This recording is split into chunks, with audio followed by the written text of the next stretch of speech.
Hello, my dear Whammers. Welcome once again to WHAM, number one in the realms of Warhammer Monthly podcasts. Number one in Warhammer Monthly reviews, and number one in Bus Perverts and Joggers background music. Welcome to WHAM. I'm Adam Nicol, and this is Andy T. How are you doing, Andy? I'm doing fine. Well done for almost making it through the second attempt at recording the intro. a little bit behind the scenes. You thought this was all one take goodness. No. Thankfully, your eyebrow movement when Bus Perverts came up the first time, it was impossible to keep us together. Oh my god. Welcome once again to WHAM. This time we are here with issue 30. Shall we take a look at the cover, Andy? Shall we look at the cover? Is it just because it promises what we all want in the tagline, which was Darkblade's last battle? Oh god. Spoilers, it is not. I hope he dies and we never have to read another Darkblade story. So, before we talk about the cover, we've been talking as Darkblade Book 2's been going on. I vaguely started to remember how it ended, and at the end of recording last episode, as the recording stopped and we continued chatting, I just said to Adam that I know how angry he's going to be at the end of Darkblade Part 8, and I was like, because I vaguely remembered, and Adam posited a couple of guesses at how it ended. He did not, however, guess how it ended, the correct one. And no. I kept my mouth shut and just went, okay, fine. Do you remember the message I sent you, Andy? Yes, I do. I didn't take it personally because it wasn't my fault. I had no creative control over Darkblade, but yes, I'm as interested as most of you are to get to Darkblade, which is something I never thought I'd say at any point, having started this, because it's been a millstone around the neck of the comic. But so I thought a bit spoil, a bit teaser, a bit of sizzle for what's to come later on. So to the cover, we've got, as I say, it's Darkblade's last battle in Warhammer Monthly issue 30, and we've got and also a horrible bit of writing at the top, which tells us that inside Petrock's back as the Iron Snakes go to war. Yeah, I was trying to remember off the top of my head when the Iron Snakes were last in the comic, and I'm sure it was in the teens somewhere. Yes, definitely the teen. Maybe, late teens, I think. Yeah, it was a while ago. And we also have, tells us we've also got Titan, Morteam, and Strategium. Oh, yes. Do you know what I really like about this cover? White outlining. It's a weird thing to get caught up on, but the fact that you have red text with white outlining instead of black, and it looks so much better. It would do if it was a better font choice, because because the top strap lines, looking at it on a screen, you're having to zoom in to read what it says. Yeah. It's not. It's again the whole point is you got the right color choice, but like you need to look at the fonts. It needs to be readable. Cover art itself is Darkblade on top of his Cold One fighting a whole host of what I assume are other Dark Elves. Yeah. I mean, he does look a bit Sasso, who I don't know. I recognise his name from painted covers in the 90s and various, and I think he also did art on some of the Marvel trading cards in the 90s. Okay. So I recognise him. It's a nice cover, but just Darkblade looks a wee bit bulky, a bit seasick. Yeah. There's a strange green tinge to him, which doesn't.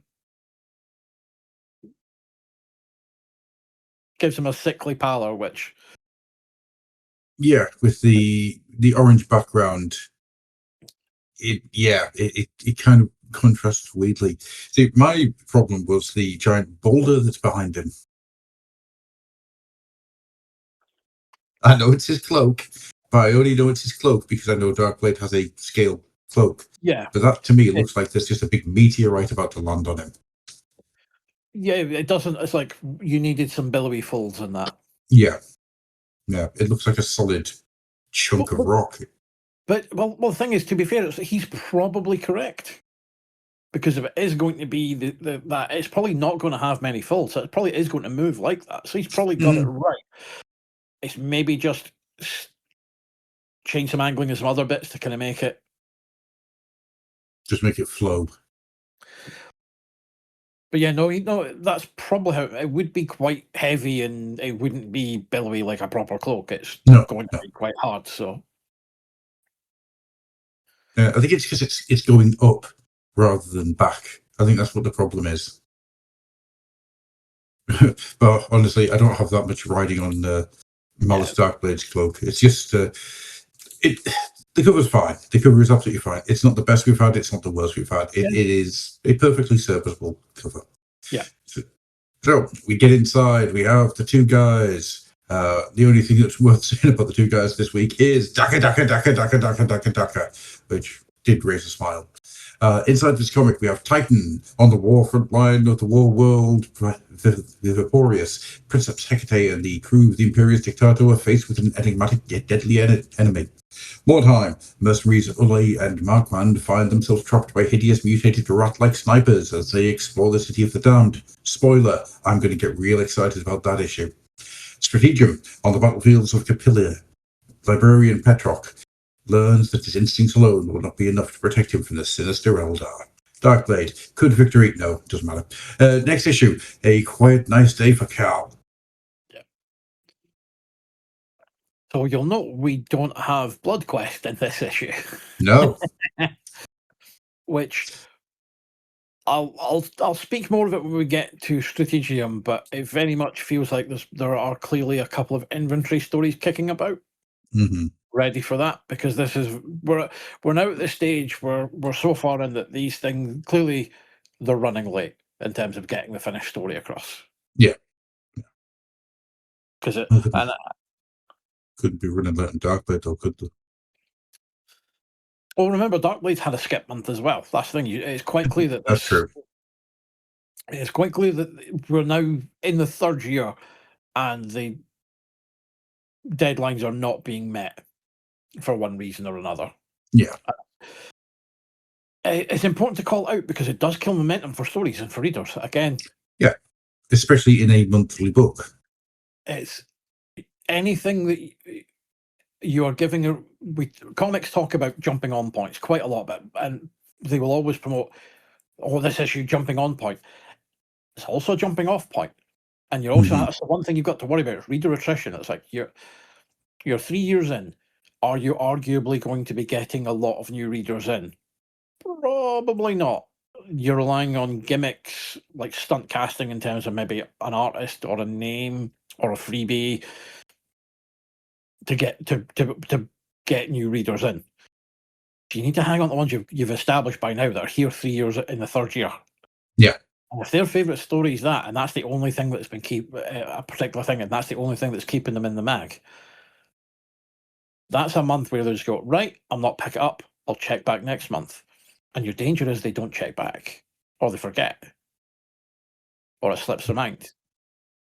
So it's always it's looking at it in the context of making sure that you're maximising your opportunities to retain that readership. Yeah. Yes. And it's one of those things where skipping a month is going to happen. It's just one of those things, unfortunately. But you really want to be trying to get things set up into place. So you throw in the incidental stories, the one-shots and things in between stories ending and the next story beginning. And having something like Stratagem in the middle of the Blood Quest story is a bit of a weird experience because, yeah, you're absolutely right. And we're going through this weekly for the most part, so we've got a better memory of what came beforehand. Yeah. But if you're buying this monthly, asking somebody to wait 2 months in between one part of the story ending and the next part carrying on, it's a big ask. Yeah, and if you, for the people that are sort of steeped in the lore and kind of that, and we've all been there at various bits where you just buy these things out of habit as much as anything else, they are fine. But anyone who's not of that and who is just kind of reading it because they like a particular story or they like a particular creative team, you give them a reason to drop the book. No, absolutely. So, this is May 2000, which I was a bit surprised by, because I thought we'd be further into 2000 than we actually are. But hey ho, we only have 2 letters this week because the bottom half of the page is taken up by the Christmas compo winners. And I don't know about you, but there's something about seeing the word compo in a comic that makes me very happy. I just, to be honest, for me, it's just like, it actually annoyed me, to be honest. It's like Chaos Christmas Compo. Like, really? Just. Got a problem with alliteration? Well, not a problem with that. You could have just put competition. It's still, Yeah. the alliteration's still there. That's just like, yeah. No, I'm a sucker for alliteration, unfortunately. It's why I love early Daredevil so much. Likewise, but however, again, compo is just like, fuck off. Again, we're not commenting on the letters because they're There's nothing to them. Again, it attracts to what we see all the time, which is like, what you doing? And also, they're basically saying that obviously there's the giveaway. So, look, you get a box, or you might if you're the better letter writer, but just nothing. I do find it fascinating that you're getting a Imperial Guard Battle Force box if you get chosen as the letter of the week or letter of the month. I mean, that's a hell of a prize to win. Yeah. Yeah, the 2 letters are, you have one which is an in-character letter, and then one that's just a continuation of the who would you cast as people from Warhammer Monthly in movies, Freddie Mercury being chosen for Hecate, which, I'm not going to lie, there was a part of me that was considering trying to make some kind of Queen opera out of Titan. But I decided, 1, I don't have the talent or the ability to do that, and 2, that would be embarrassing for all of us, including me. Yeah. I've grown as a person, Andy. I'm more mature. I won't say you're well, more mature is not really doing a lot of heavy lifting when you consider the baseline that you're coming from. I'm not. I make no claims to be any further in front in terms of maturity stake either. Before any listeners think I'm having a pop at Adam. So this is very much the pot knows the kettle is black. There's a long history of stupid shit that we've spoken about, including a karaoke version of the Galaxy Rangers theme tune. But anyhow, moving on. Again, is as we've said, not only, but it shouldn't be the first thing I'm reading in the book. It's like, and it again tracks back to how are you making this attractive to people that might potentially pick up if they catch an eye or do it. Just stop. I realise you can't because this is done. This is a done deal. May 2000. If I discover time travel, it's not one of the things I'll go back and fix. Not immediately. It's on the list, but it's a couple down. There are a few. There's a couple of other ones that take priority. Like stealing a Imperial Guard battle box from Back to the Future and sticking on eBay unopened. I was thinking more along the lines of breaking all of Jeff Johns' fingers, so he can't write. And any time he does write, travel back in time, break them again. It sounds very, very petty. Because, one, because it is, but also as a comics fan, I think he's one of the most, in terms of your likes of Cape Comics be what they are. I do. I like them. I think he was one of the most reductive forces in Cape Comics, particularly DC. in history, and did so much damage. And for someone who had one half decent storyline, or two, I'd say, his original Flash and his stuff with the Justice Society, everything else, piss off. Yeah. I think comics wise, I would just go back and just sit in front of Greg Land and just constantly ask him, why? Why? Just why, Greg? Why? Or no, go back in time to 1991, batter Bob Harris around the face so he doesn't back Jim Lee and co. So Chris Claremont doesn't leave the X-Men books. Okay. Although I do like the idea of traveling back in time like 6 or 7 times throughout Jim Shooter's life and just measuring him. Because that man was tall. That man was unnaturally tall. Yeah.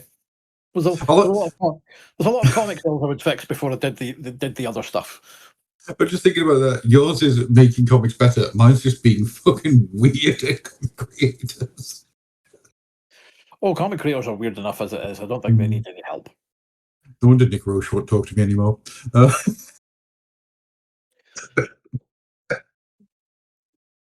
Oh, man. Right, should we get on to it then? Yeah, so let's actually get into. So we've got Titan Viviporius, script by Dan Abnett, pencils Anthony Williams, inks Andy Lannings, letters by Fiona Stevenson. Princeps Hecate and the crew of the warlord Titan oh my god, Dictato are forced to abruptly abort their urgent rescue mission when command suddenly reroutes them east towards a fresh hotspot.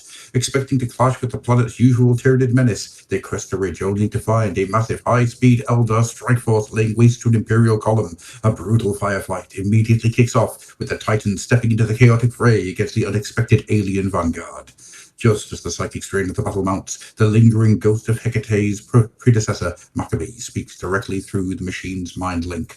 The spectral vision warns that the noble Eldar would never willingly ally with the Tyranids, prompting Hecate to take a massive gamble and open up a wide-range communication channel. The issue wraps on a killer cliffhanger as a towering Elder Wraith Lord named Farindus steps out of the battle smoke, offering a surprise choice. Do you wish to parley?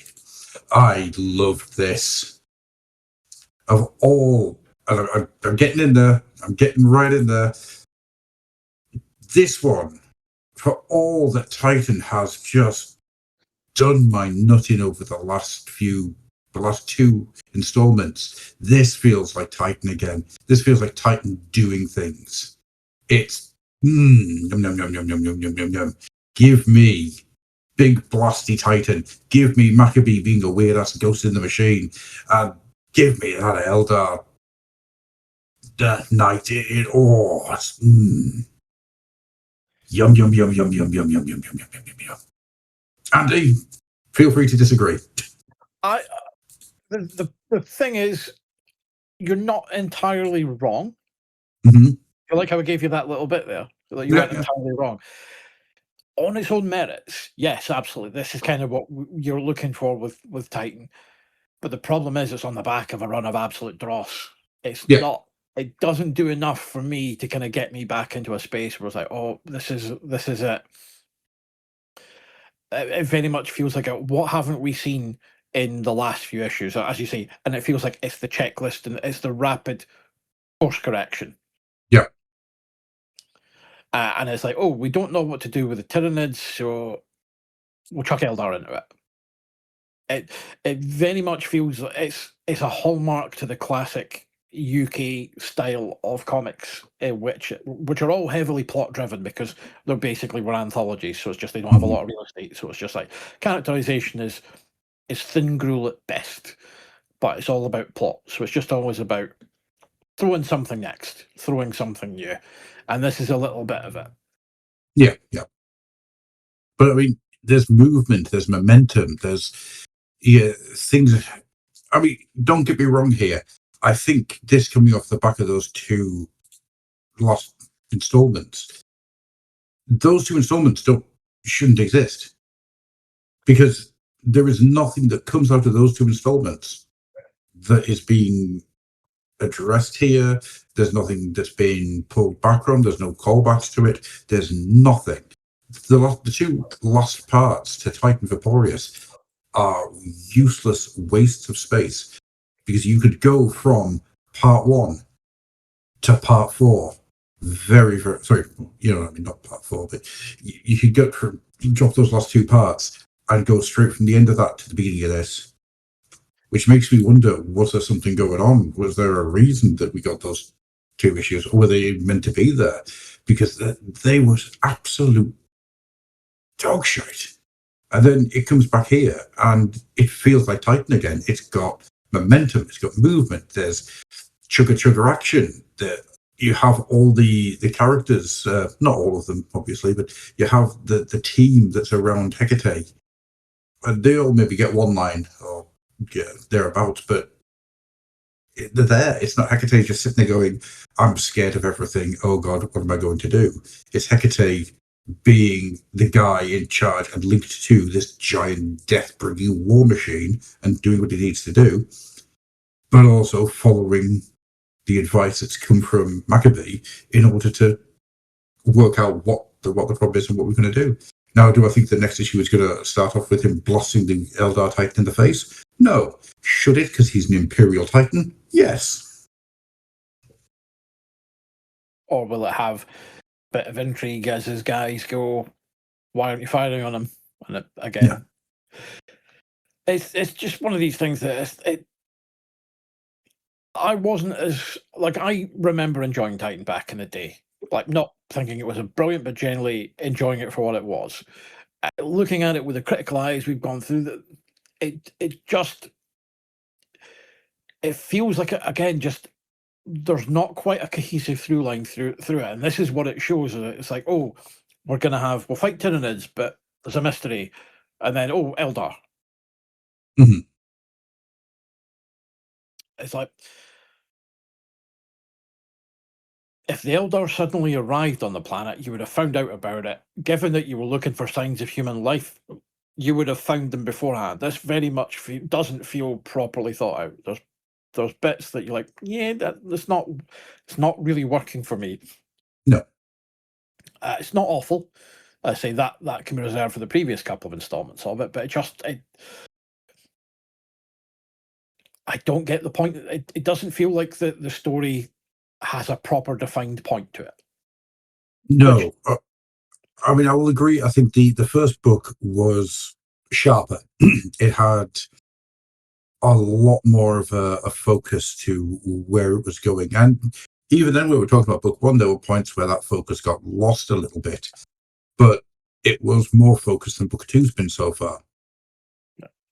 But on the other hand, having Hecate and Maccabee having a conversation it made me so happy. It's like, oh God, yeah, I love the fact that this guy's having a chat with a dead guy in his big war god.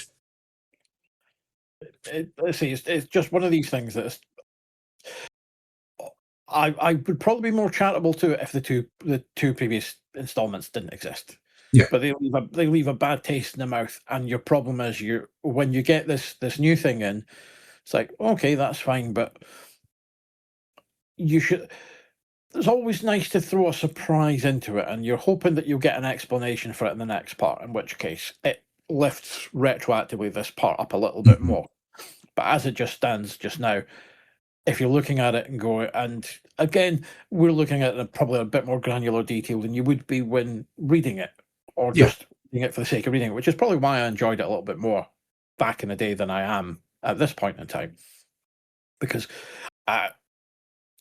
just before we were recording, we were talking about kind of what is how people see things when they engage with content. We're just talking about YouTube in general and talking about how people do the worst kind of content is when people just go, I'm looking for the flaws and stuff, because if you look for them, you find them.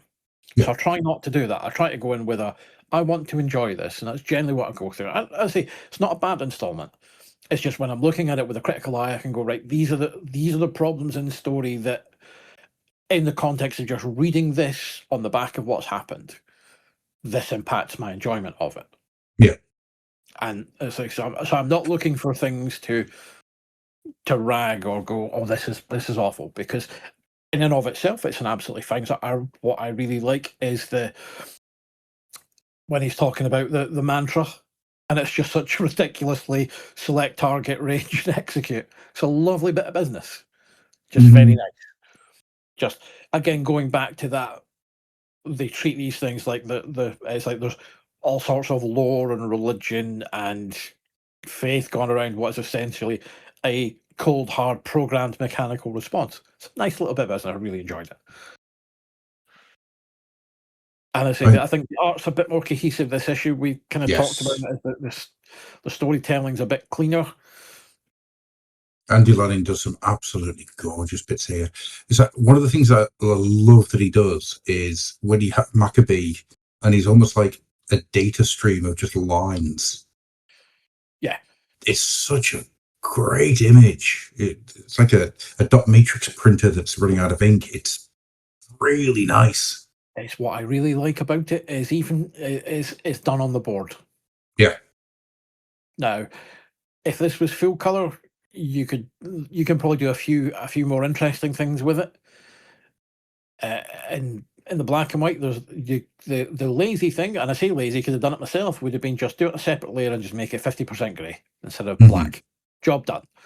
But no, they've just went with an inking technique. If it's not as substantial, not as rendered, and then when you get the final one, it is just as he's sort of going away, even more insubstantial to the point it's fading out. Nice sort of stuff. Yeah. Classic comics, you would get like just a color hold, a solid color hold, like a light, being an entirely 100% cyan rendering for in full color to give you that with like a white background. Which would be lovely, by the way. So I'm not, again, because it's black and white, you're not getting it, but that's kind of what your kind of US style comics would have done. Pre-computer colouring. I did. Have I ever spoken about how Maccabee looks like a thin version of General Bison from the Street Fighter the animated movie? No, but no. I agree. Yeah, he does. Again, I'll take it down to my own level. Yeah, but it is that kind of that Bison hell pop a bionic eye on him, and you could think he was Yarrick. Which means Yarrick is now voiced by Bison from Street Fighter the animated movie. Oh wow! Yeah, no, again, because it's that whole Napoleonic naval era design aesthetic that they keep for the Titan crew and just the Imperial sort of armed troops or sorry, aristocratic style troops. Yeah. Not your guards schlubs. Oh, so there's a couple of highlights here that I really wanted to just spotlight. One being, look at that goddamn wave serpent. Just look at it. I mean, that thing was always a beautiful design, and just having it there in a big splash page is just lovely. And in the background, of course, you have the best War Walker, which is the Eldar sitting on a giant target, walking towards the enemy. Yeah, it did very much. That does always feel like I'm the least popular member of the group. Yeah. But yeah, that made me really happy seeing the Wave Serpent. There's the section with the jetpack coming in, golden throne of Earth, Princeps, our left side's exposed, Princeps. Panic doesn't suit you, Moderati. As this giant arm just boom, the jetpack flies right into it, instantly vaporizing. It does very much feel like a kind of, and it's not anything that they've touched on, but it's like, are the crews right? What's happened? Again, we had a whole host of everything about Hecate's ability, his fear and his worries. We've had nothing about anyone else. No. So is that potentially just that's us getting a little sniff of no? Hecate's not the only one dealing with the fact that Tyranids are scary as hell. Yeah. Yeah. Another thing I really liked here is, and this is going to take a little bit of explaining. One of my favorite tropes in comics is somebody going, "What? and then instantly trying to correct themselves. It's a weird trope to enjoy, but I always find it amusing. Well, for the most part. So you have Nayland. Prepare a wide-range transmission. Try and open a communication link with them. What? I mean, die, Princeps. Signal sent. And it's... I love this question when you have somebody doing the what questioning, then realizing their place and going, shit, time to course correct. Yeah, I mean, it's a lovely bit of comic shorthand for getting rid of the awkward debate or they probably aren't quite on board with what you're doing. So it's a nice kind of, all right, we've given you, he's not quite 100% on board, but we'll do it anyway. So yeah. And the entire to and from between Maccabee and Hecate is just great. Yeah, this is wrong, Hecate. Wrong? What are you saying? The old are an implacable foe. I know. Dictatos faced them before. I know them too, to be noble, cultured, wise. Dictato has fought with them too. They would not side with a foe as unholy as the Tyranids. There is something gravely wrong in this. I shake the old ghost out of my head. I mean, that's good. That's yum yum yum yum yum yum. I'm feeding from the buffet here. Is this good, nutritious food? No. Am I going to just constantly stuff my face with spring rolls? Yes. so the only thing about that is obviously Maccabee turning up as and when doing his Obi-Wan Jaga pish. Obi Jaga. Where are the rest of the previous Princeps?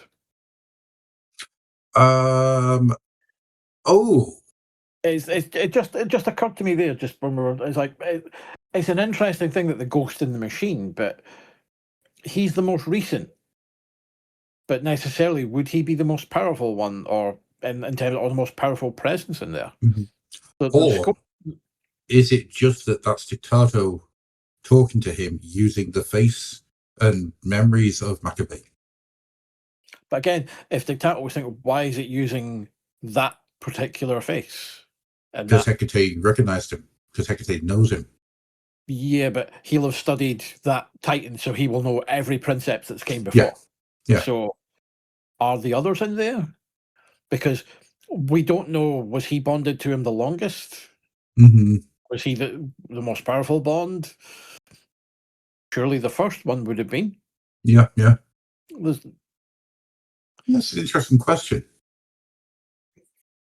And because also it's a case of, is he always going to be the best one to give advice for a particular situation? Yeah. It would be quite fun, actually, if the other Princeps just kind of were brought forward to deal with different situations. And just to emphasize that kind of, that this,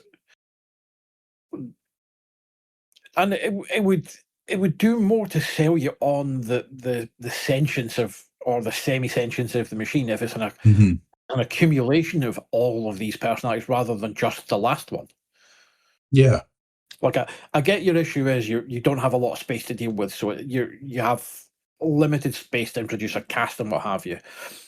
But it's the kind of thing that you would have, like, the easy way for me to do it, and just again, this is the benefit of 20 plus years in the future talking about, is anytime you've got Hecate in kind of that mindscape, is just lots of shadows around them. Quite clearly humanoid shadows, and just the right one coming out as and when. Yeah, no, it's an interesting point to make. Is Maccabee the one that's being brought out because he was the last one that Hecate recognized this, or is there's something else going on? That's I don't have an answer to that one, but I am intrigued. No, it's just something that, again, just because we get little bits of it, but it's not really something. And again, it's probably something that would be better done in a book. To be honest, you'd have more scope to do at that point. But exploring how are they semi-sentient? Because right now it's just like you've got the most recent host in it. That wouldn't make sense. No. I mean, the way I was always reading it is that it's it's Maccabee's thoughts and experiences, but it's the Titan talking to him. Yeah. But you make a really good point that just we're kind of.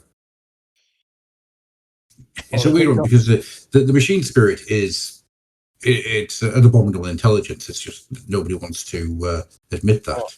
Or is it just that the machine consumes him and he's the only one left? Mm-hmm. And eventually he will go, and when Hecate dies, he does the same thing for his successor. Yeah. Is it that the beast feeds on these as much as anything else? Is there some kind of strangely parasitic relationship? Mm-hmm. It's like, I'm only alive because I absorb all of what you were. Yeah, yeah. When you die, all of what you were comes into me, and I feed on that over time until there is nothing left of you. Yeah.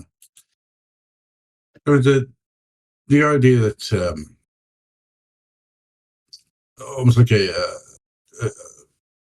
copy of your personality is kept within the Titan's data banks, for want of a better term. Yeah.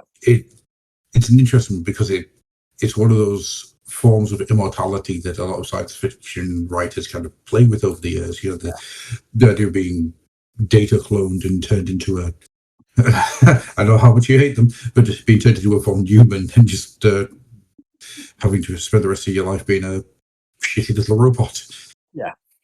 But in something like this, because the technology of 40K isn't understood, everything that is engineering has been replaced by ritual. There is every chance that there is something like that going on. There is a cloning and copying, relentlessly so, cloning and copying of personality data in order to whatever, have a personality of its own. Because they talk about Dictato having a personality. They talk about how Dictato, when it's sitting in stasis or when it's not switched on and walking, it just has this feeling of oppressiveness, that it unbridled energy that wants to shoot and shout and burn. And is that its original personality? Yeah. Or an accretion of all of the principes that have came before that have been absorbed and consumed by the machine? I say there's some interesting stuff in the lore that you can look at. And again, is it ever really, aside from the Horus Heresy, a dip in and out of Games Workshop books? And I have to admit, I've not really read much of anything that they've ever done with Titan stuff, if they've ever done it. Mm-hmm. But it just screams that there's a scene to be mined there in terms of an interesting. There's a really good book called Kingmaker. It's an assassin's book, and part of that book is you have it's Calidus. So she takes the form of one of the knight's pilots, and she installs herself into this knight, and the knight is constantly trying to question and push back against her because it knows there's something not right. And it's not shown as being like security protocols as such. It's shown as being every member of the family who has had that knight until that point asking questions about their family, asking questions about their history. And at the time, it was like, that's a really cool way of doing it. But now I'm thinking about it with regards to this, and I think that's it, isn't it? It's these copies are made to basically be subsumed into the machine and give that machine a personality. So with each person that has been and died, because we don't know how many people retired and how many people died in the throne. Or how many people died while not linked to the machine either, as well. Exactly. So do they get copied, or do you have to be attached to the machine when you die for that Maccabee ghost in the machine to work? Yeah. That's cool. That's really cool. That opens up so many ideas and so many concepts. It's like, can the Dictato actually, if enough people died in the throne, can it wander about by itself? Yeah. Like, how many lives would it take for it to become fully self-controlling? Mm-hmm. It'd be like John Byrne's Haunted Tank. Yeah. Bet you didn't see that reference coming, did you? I did not see a Haunted Tank reference coming. That's a classic DC war comic. Yep. It's a tank. It's haunted. It's really all you need to know. and and it's also set during World War II, the good Yeah. war. The, and by that, what I mean is no wars are good, but it's the one that comics in the English-speaking world, specifically Britain and America, fucking loved because you were 100% the good guy. Yeah. Even if we know by now that there was a lot of unpleasantness done by the Americans and by us and by our then Soviet allies as well. So Mhm. I'm not speaking from any position of moral superiority, however, the fucking comics did. Oh God, especially sort of the 70s, 80s, and 90s. Yeah. I mean, you look back at this is a show all to itself, actually. I mean, you look back at the propaganda machine that was producing comics during the latter half of the Second World War, and it is glorious to watch. My favorite one being Batman says that you can save with war bonds as he's just slapping a load of Japanese people, and Yes. it is horrendous, just absolutely horrendous. Oh yes, the horrific demonization Mhm. of and horrific racial stereotyping of the Japanese in particular. Because remember, America was mostly at war with the Japanese, so it's Yeah. kind of Japanese stuff. It's horrific. Oh It's God, yeah. not. Uh, these things exist as curiosities now, and but again, mostly on the covers, they kind of wisely didn't have them fighting Nazis all the time. No.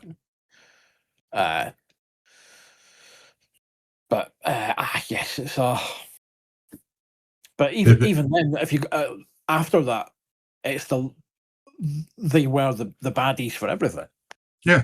In Oh terms yeah. of fiction, it was the easiest thing. And again, in the UK, for Adam and I are the last of the last generation that grew up with.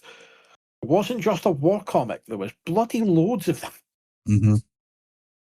Yeah. Your The, Battle, Victor, Warlord, all of that stuff. Eventually, they all kind of merged into one, then went away. yeah. But again, it was always British were right. We were all good. All that. But yeah, it was just it's mad to think how that's just again gone away with the exception of Commando, which is the only one that's Hmm. survived and thrives. It does. It does. It's crazy to me that that's still going. I mean, there's an entire discussion that I've had multiple times over the years, which nothing to do with comics whatsoever. But I find it interesting that, for all intents and purposes, people who are in their 40s now are the people they've got the last connection to people who lived through the Second World War as adults. I mean, my granddad was both my grandparents were in the Second World War. Um, one was a bridge builder. He went around with the big bridge building machines in Africa. And the other one was told to join the army or he would be taken to prison for stealing lead off a church roof. So yeah. But, the pair of them, they had stories to tell. And there's that living memory, that connection, because I've got the memory of what they've said. From my point onwards, everything is third-hand information. Yeah. And I think it's a really weird place to be at when it comes to the Second World War, that we are losing that connection to it.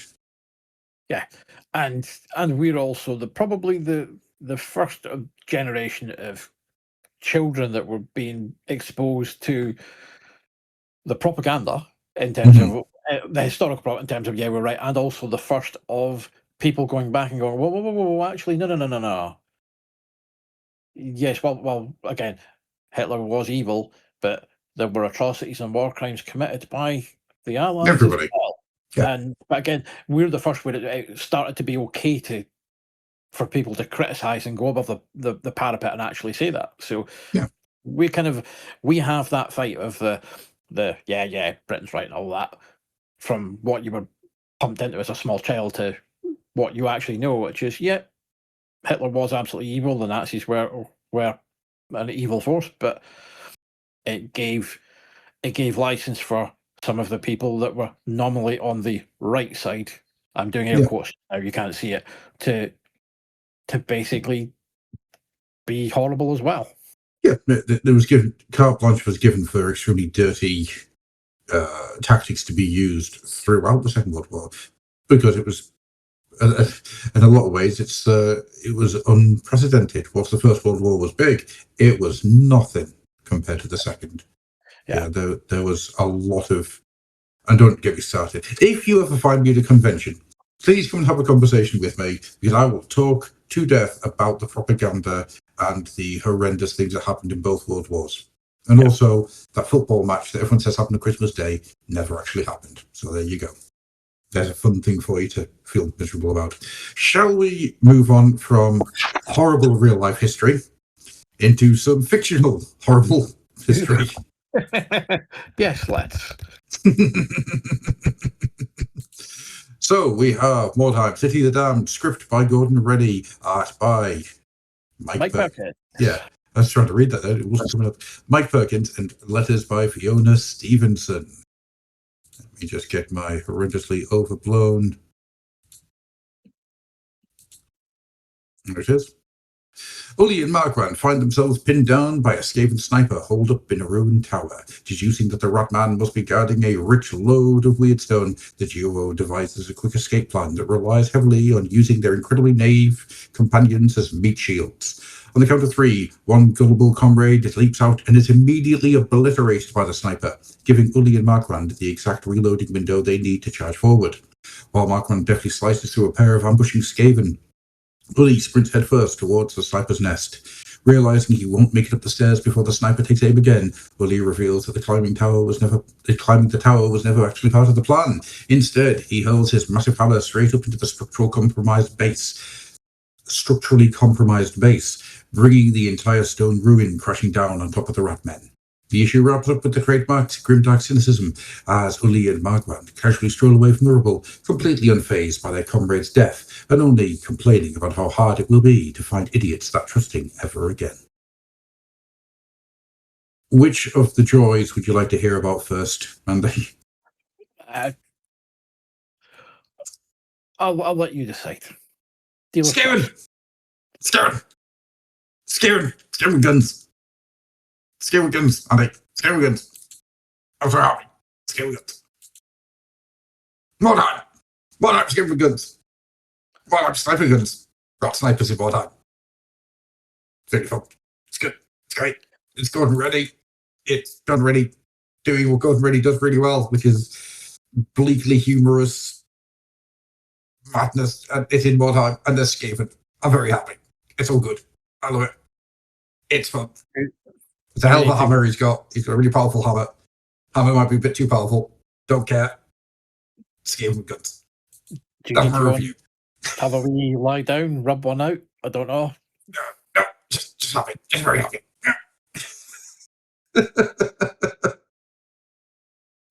I mean, all in all, it's not much of anything, but it's fun. It made me chuckle.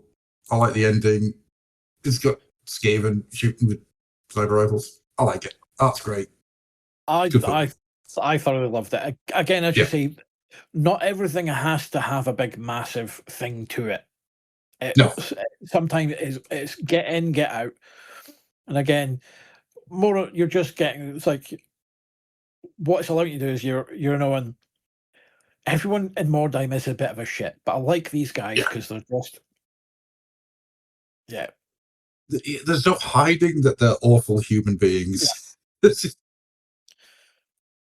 What do you think about the change to Mike Perkins as an artist? I'm on board with that. What I was going to say is this loses a little of the cartooniness. Yeah, because that's not kind of not how Mike Perkins does art. But the facial expressions are again equally as expressive, and they still get the job done. They're not perhaps as over the top comical as you might have got with Karl Kapinski, but again, sometimes a little restraint makes it work. Mm-hmm. So Well, I'm not saying that Carl Kaminski wouldn't have made it over the top, but if you are someone who's a little bit cartoony when you're doing something which is a gag strip, really, if you at its heart, this is a comedy strip. There is a tendency, if someone is cartoony, to lean into that a little bit more, where sometimes the comedy and the real humor comes from it being much more grounded and realistic. Can help you. Absolutely. It's like I'm trying to think in terms of comics. What's a good example? That's probably the Giffen DeMatteis Justice League. Mm-hmm. It's very funny, but it's played in that universe straight. Yeah. So there's no exaggeration. Even when they're spitting one-liners and things are ridiculous, there's gorgeous facial expressions, but they're not overly exaggerated. They do make sense. They feel how someone would look or react in that situation, which is what Mike Perkins is bringing to that. Yep. And the expressions that he manages to pull here, there's two which proper made me chuckle. There's the one where the guy's running and you get the close up of his face just before his entire upper half explodes with a blam. Yeah. And then there's the Skaven being knifed. But these Skaven are like the most muscular Skaven I've ever seen. They are really big, but that one is so pitiful. It's like, oh no. It's all over for me. Looks like it's curtains for me, he says, as that knife goes straight into his heart. It's good fun. But I think there's no lack of weight or movement to anything either. When you see them running, there's heft to everybody running. The hammer being thrown, it's really, really well rendered. I've got no bad things to say about this. Yeah, no, I really like it. What it is you get your background at the start in terms of your tower and your focal point, and and a little bit the rest is all fairly sparse and fairly Spartan. And to point out, now there's a tendency, and sometimes for artists to go, "Oh shit, I probably need to cover it," but you're basically pointing out that they're exposed and there's a sniper there, so the expansive, open lack of background helps kind of hammer that home. It's just little bits in terms of, because there's certain artists who are very sparse with their backgrounds as general rule, because that's just what they're like, and there are other artists that will, again, detail for detail's sake. It's detail in the right places, so you get it when you're establishing your locations and where they are. But as for the rest of it, let the action breathe. Throw a bit in so you know roughly where they are. But yeah, what I need is page 2 is a specific example, is when you've got the guy running to get killed. Yeah. I don't need to see what's behind him and around him. You just know he's out in the open. And the best way to do that is just, we see what he's standing on, and that's all we need. Yep. Don't need anything else. Now, we know more times that there'll be other buildings and stuff around. They show it in little bits, like when they go back to the tower and what have you, but it is just, give that art room to breathe. Sell where they are. So when you're focusing on the characters, when they're in where the sniper can get them, give that open background. I mean, the fact that you get this tower. Oh, I'm looking at the tower now, and it looks so ramshackle. It's brilliantly Skaven-y. It just looks like a pile of rocks piled up on each other. It's so good, and it does such a great job of selling you just the utter desolation and ruination of Mordheim. Yeah, I mean, the last panel where you just see the ruins in the background, it's like, oh, lovely stuff. About the only thing I would change, and it's more just from having seen more and more films, and recently when in the last 20 years with snipers, I'd rather see the Skaven sniper doing like the proper full marine thing with the box and what have you. Yeah. But like, I know that's just right now. Thing is, but what I like there is he's just sitting there happy as Larry, just sitting there, got a rifle, fuck you up, pal. Another thing I really want to spend some time just showing my love to is the sound effects, because I'm a sucker for a sound effect. In the time that we've been doing this, one of the things I think that has really come out is how much I love a good sound effect. And it starts off in the first one, you get the skaplatch of the guy getting shot in the back, You get a blam when the guy's head explodes. You get the wonderful scream of when Ollie's running towards the tower. And my favourite one of the entire issue, of course, is Bosh when the hammer goes into the wall. And of course, the crash as the tower comes down. But for some reason, and I think it's because I was so giddy reading this, Bosh when a hammer goes through a wall is. Mwah.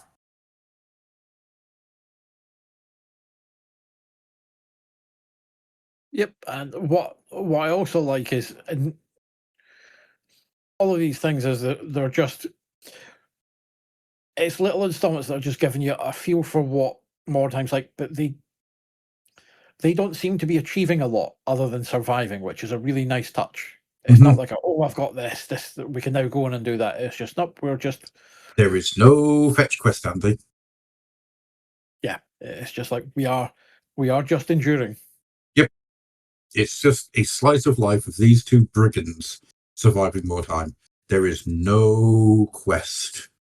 It's great. I'm assuming it won't stay that way forever, just by the very nature of it. Again, it's, we're getting exactly what we did with the Cal Jericho. It's just like let's see how they are, what they do, without any longer term narrative. Yeah.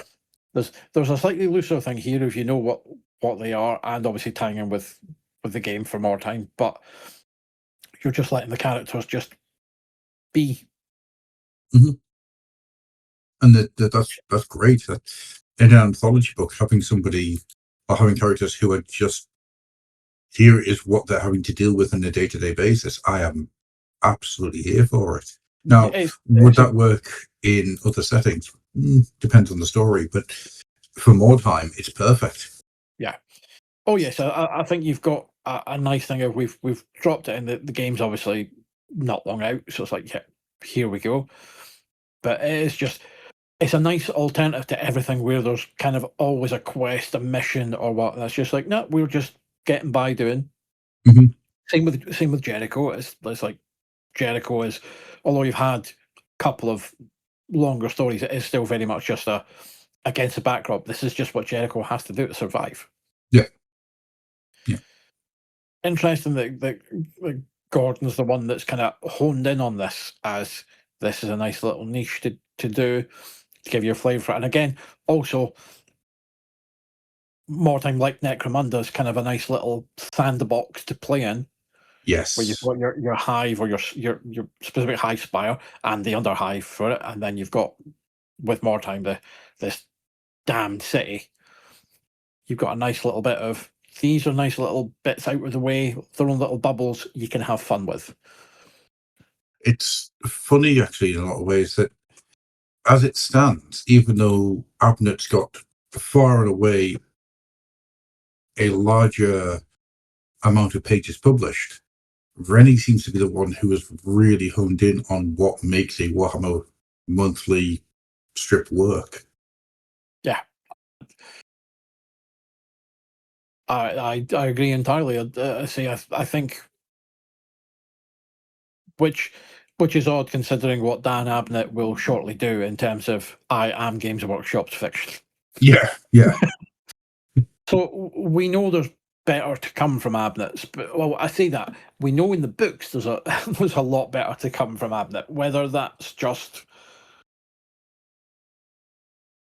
time and honing his craft, and or is it just a case of there's just part of it feels is it just that there's too much lore in Warhammer to try and get into a comic? Because realistically, if you let's look at, to step away from this Warhammer, but look at all the various other Games Workshop comics that we've had in the last 15 years, from Titan and from Boom, Marvel. Yeah. Yeah, I mean, it's a weird one because, especially the Marvel ones, they were trying to tell a interesting story with hooks in it, but they weren't able to change any of the actual storyline of the setting because that storyline's set in stone. So the Marius Calgar, which is something that I actually really want us to cover at some point, maybe as a little throwaway one-parter in the middle of all this, that what that story does is tell you that Marius Calgar isn't Marius Calgar. He is somebody else entirely who assumed the name of somebody who died. Spoilers. Yeah. But that revelation does not change a single thing because it happened when he was incredibly young and wasn't yet a full Space Marine, let alone Chapter Master. So it doesn't matter that that's the case. And it's always stuff like that. I mean, the Boom Studio stuff. I think we need to do that. Maybe at the end of this, maybe we'll go through some Boom Studio stuff. Maybe I remember some of them being, if I'm being charitable, not really fit for print. Yeah. There's some of them being very good. Mm-hmm. Yeah, there are parts. It's incredibly uneven. Yeah. Which, again, you could Warhammer Monthly, incredibly uneven. No, absolutely. But again, by anthologies are their very nature. But yeah, I'd say I think what it is that Rennie's got the right. I think he's picked wisely at two. He's got two sandboxes to play in, and he's picked a little bit of the established lore with obviously the Blood Angels, but just no, I've got this group. They're disgraced. They need to go and do something. So it's just like again, I'm having my little thing. I'm playing with the trappings of this. I'm giving you a flavour for it, but I'm off doing my own thing, and I think he's got the handle of it. Where again,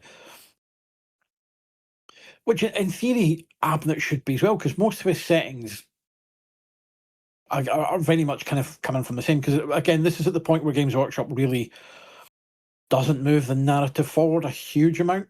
No, the narrative doesn't move at all. It is a stasis narrative. Third edition 40k, it's static. It's very static. We have had kind of a couple of those big battles that have influenced stuff, though. We have had one or two, so they have nudged little bits. Yes, but my argument would be made that around about now is when you get the first big campaign for the Eye of Terror. So the launch of Abaddon's 13th Black Crusade, which will also launch in 2003, 2008, 2009, 2010, 2012. Yeah, but this is kind of where they're starting it. But so it's nascent. We've had so they're gearing up for we will move this narrative forward a little. Tycho's still alive, folks. He doesn't die. Well, Yarrick's back now. We're always going to bring Yarrick back. Yeah, I'm annoyed that they didn't bring him back in a dreadnought with a little hat. Yeah. Genuinely angry about that fact. But yeah, so it very much feels like say Abnett's two big strips.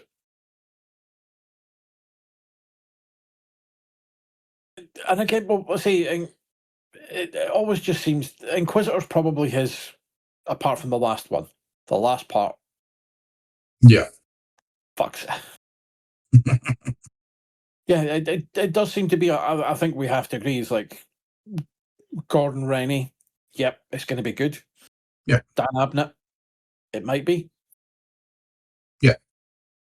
I think Rennie just understood the idea better, or the nature of it better. I'm not entirely sure, but somehow Rennie has managed to really get a laser focus on what makes a Warhammer comic work, whilst Abnett seems to be trying a lot of different things and not all of it's landing. Yeah. In fact, charitably, I think you could say half of it's landing and half of it isn't. Yeah. I think it's Rennie's making a good comic and making good use of the lore, whereas Abnett is struggling with both because I think he's not making good use of the lore. I think Titan showed that with the Tyranids. Yeah. It's like, there's you've got a this, strong misunderstanding of what the Tyranids are. and as a result, it makes the comic bad. Yeah. Because the lore. To be honest, if you weren't hadn't played the games and you were just reading the comic, Titan's absolutely fine. Yeah. That's the thing is, we can look at Titan and go, no, Titan actually works. It's perfect. Because all you know about the Tyranids is what you are being told by Hecate and by the cast and by what the events are. So there's nothing in that story that contradicts that. In a bubble, it makes perfect sense. Yeah. It then elevates that story to being really, really good. The problem is that's not how it works. And you're doing a story to a fan base who more or less should all know this. Mm-hmm. So like, no, that's not how it works. So it's this misunderstanding of the lore that gets in, or in terms of Darkblade, which we'll come to, but it's a case of you use so little of the lore. But that's one of the things I was going to say was that find me an Abnett story that shows you how chaos works in the old world, or 40k, either one will do, in a way that works within the lore presented in the rule books. Now, absolutely, there's an argument to be made here that by its nature, the rule books are going to be limited in what they can present, but they are the backbone of what you are writing the stories in. When you're just throwing everything out the window, like in Darkblade, and let's be honest, that's exactly what Darkblade has done, in the same way that the Bretonian two-parter did, where there is the basis of lip service to the lore, but the way that things work, the internal mechanics and the metaphysics of the universe don't work within the rules provided by what's gone beforehand. Yeah.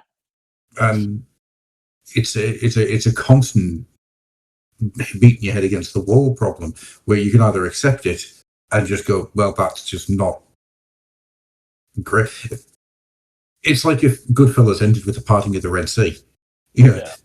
There's no internal consistency between what you already know coming in and what you're being presented for. And it works the opposite way. If you're coming to this comic first, you're going to get completely lost very quickly, because what's being presented to you by the game that you just bought for £40 in 2000, 50 quid, doesn't match up to the lore that you've just been presented to by the comic. That lack of intermeshing between the two things, it hurts both products. Yep. And it's really hurting Warhammer Monthly. Get off my soapbox now. No, that's fine, because it leads us nicely into whose work are we talking about next? Yes, it's back to Dan Abnett. Art by Paul Jaycock and letters by Fiona Stevenson, and we're looking at Strategium, A Tale of the Iron Snakes. Indeed we are. So, let me just pull this back up again. Why do I keep closing this damn page? Stupid. Because the Darkblade synopsis is at the bottom and it's making you angry. Oh, you have no idea. No idea. Oh, I do. So, Chief Librarian Nectar looks back at the early days of Great Petrock, a legendary hero of the Iron Snake Space Marine chapter, who first had to learn a hard lesson about arrogance. As a young Lexicanium, Petrock possessed incredible psychic gifts, but he relies on his gut instincts far too much. During a game of Strategium back at the chapter house, Petrock boasts after a quick win, prompting Nectar to recount a real-world battlefield disaster on the world of Capilia. There, a carefully planned pincer attack against the Elder Renegades went completely sideways when Petrock trusted a deceptive psychic lure. He ignored standard tactical layouts, bypassed his support column, and charged his men straight into an ambush, where they were nearly wiped out until Nectar's forces arrived at double time to save them. Hoping to hammer the lesson home, Nectar forces Petrock into a rematch on the gaming board, this time equipped with a psychic dampener to completely blind his inner instinct and force him to rely on pure tactical skill. Petrock confidently moves his pieces, assuming he has cornered the librarian's forces once again, only to realize he has walked right into the exact same blind spot error he made on Capilia. His Emperor piece is swiftly routed, leaving the young Marine humbled and empty-handed. Nectar wraps up the lesson with some classic stern Space Marine mentorship, reminding him that strategy must almost come before insight if he ever hopes to be the greatest among them. Art's really, really nice. I like the sketchy, charcoaly art. Yeah, but it looks, to be honest, I think is it maybe digital? It might be. There's bits, which is not digital. It's just there's a couple of bits of lend. It may not be. It could just be that's how he's done it. But either way, or it might be a mix of both. Like, yeah, it could be hand drawn to begin with. Like Kev Walker did in Chronicles of Chaos. But no, the art's really good. The story is almost good. That's more charitable than I'm going to be. I'll be honest with you. Well, the story itself works, but the problem is that you're being told about how he cost lots of people's lives, and he didn't learn the fucking lesson there. But you schooling him in a game of fucking chess is the lesson learned. No, it's the other way around. Yeah, and you have it end with him. You have the librarian walking away from him the battlefield where he's surrounded by the corpses and going, yeah. It then has the depth impact. If you learn your lesson not because you fucking cost hundreds of your brother's lives, but because you lost a fucking game, arsehole, idiot, fanny. This ties back to the conversation we've just had.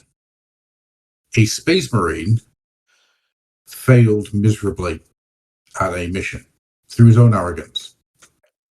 A Space Marine. The lives of his brothers. Yeah. And he is still the same rank. And now he's being schooled in a game of space chess by Obi-Wan Beheman. And none of this rings true to me. It feels... There is a version of this story that works. And I think you're absolutely right. There's a version where it is retaken and it's the battle flashing back to the chess game. Yeah. And it's learning the lessons from his encounters with Nectar and the things that Nectar has taught him, possibly even taught him without him realizing he's being taught it, that gets the lesson into him before people die. The fact that he failed on a mission through his own arrogance, not through the enemy had better tactics, not through something that nobody could have foreseen, through his own arrogance as a member of the Adeptus Astartes, and he's getting pissy at his librarian in a chess match. That's not how any of this would work. No. He would be bumped right back down to the freaking tactical squad. Yeah, and in of itself, if it was two Imperial Guardsmen having this conversation, I wouldn't have a problem. Weirdly enough. But it just feels so half-arsed. Like I say, it's the story dynamic is entirely wrong. Yeah. And again, it goes in, as you say, it strikes to the heart of the lore. It's like, yeah, you have cost the lives of battle brothers. Yeah, through your arrogance. And that, I know I keep saying it, but that's the important thing here in the story. His arrogance led him to this. He's a Space Marine. Again, it's like you're packed off on a quest at the end of this to regain your honor. Yeah. Or something. Again, this very much feels like, as we said, it's like an inventory story. Mm-hmm. We've commissioned this so it can slot in at any point. So it's not that it would never be done, but it's just this goes in as and when we need it. Yeah. But yeah, it's just to say, like you, I like the sketchy art with the watercolor background. Oh, I love it. I love the art. It sings to me. It really does. Everything's got this real, like, everything's slightly off, which is what I really like about it. There's the way that things are framed, the movement, everything feels slightly off, and it really just gives you an idea of this horrendous world. It's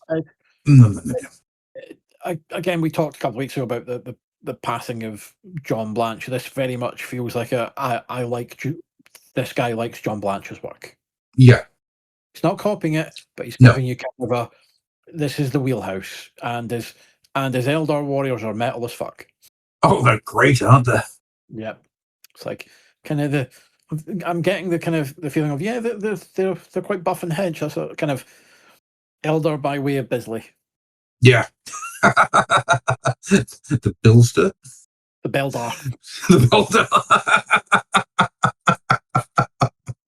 But, oh no, it's the Beldari.